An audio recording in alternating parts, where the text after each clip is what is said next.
বাইসোলান 200, বাইসোলান 300। আমি যে জায়গাটা দাঁড়িয়ে আছি সেটি হলো মিরপুর 10।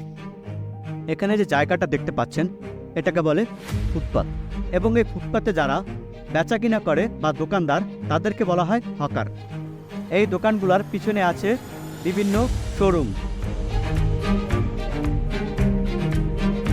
বাট এই যে ফুটপাতের দোকানগুলোতে যে কাস্টমারগুলো আসে তারা ম্যাক্সিমামই স্ট্রেঞ্জার, মানে অপরিচিত, না চিনে দোকানদারকে, না চেনে দোকানদার তার কাস্টমারকে। এরা সবাই শুধুমাত্র যে হট কাস্টমারদেরকে নিয়েই শুধু খেলে। এখানে কিন্তু রিপিট কাস্টমার খুব কম, অর্থাৎ এখানে যদি 100 কাস্টমার আসে 2% কাস্টমার আসে, 2 জন কাস্টমার আসে রিপিট, তারা কিন্তু ভাই ব্রাদার অর্থাৎ পরিচিত। বাকি যে 98%, এই 98% কিন্তু স্ট্রেঞ্জার বা অপরিচিত, মানে ওয়ান টাইম কাস্টমার।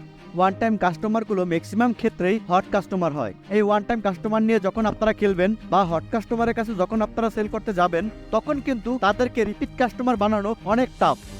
এখান থেকে একটি প্রোডাক্ট কেনার পরে তারা কিন্তু অনেক ভ্যালু দেওয়ার চেষ্টা করে, ভালো লাগলে আবার আসবেন, বাট ওই কাস্টমার কিন্তু এখানে আসে না।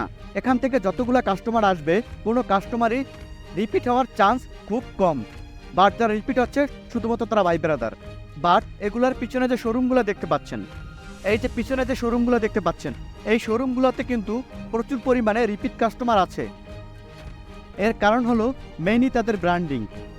বাট এই শোরুমে যে প্রোডাক্টগুলো পাওয়া যায় অনেক প্রোডাক্টই কিন্তু এই ফুটে পাওয়া যাচ্ছে, বাট কোয়ালিটি, ফেব্রিক্স, গুণগত মান একই হওয়া সত্ত্বেও এরা রিপিট কাস্টমার পাচ্ছে না, তারা রিপিট কাস্টমার পাচ্ছে শুধুমাত্র এই ব্র্যান্ড ইস্যুর জন্য।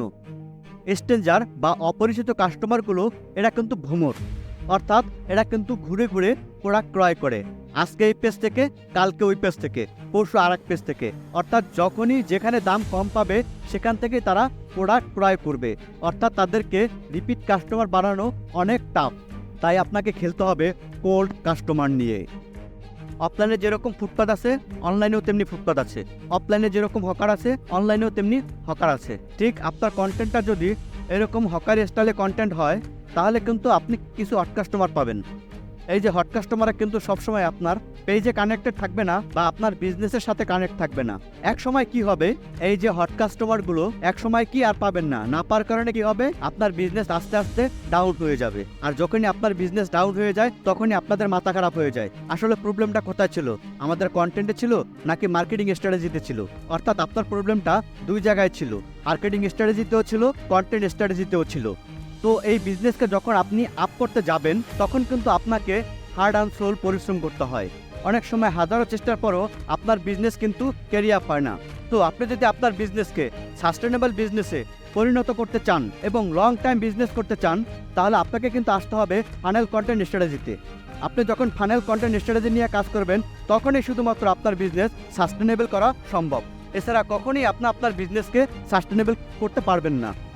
আর এই ফাইনাল স্ট্র্যাটেজি কন্টেন্টের মাধ্যমে আপনি আপনার বিজনেসকে একটি চূড়ান্ত পর্যায়ে নিয়ে যেতে পারবেন।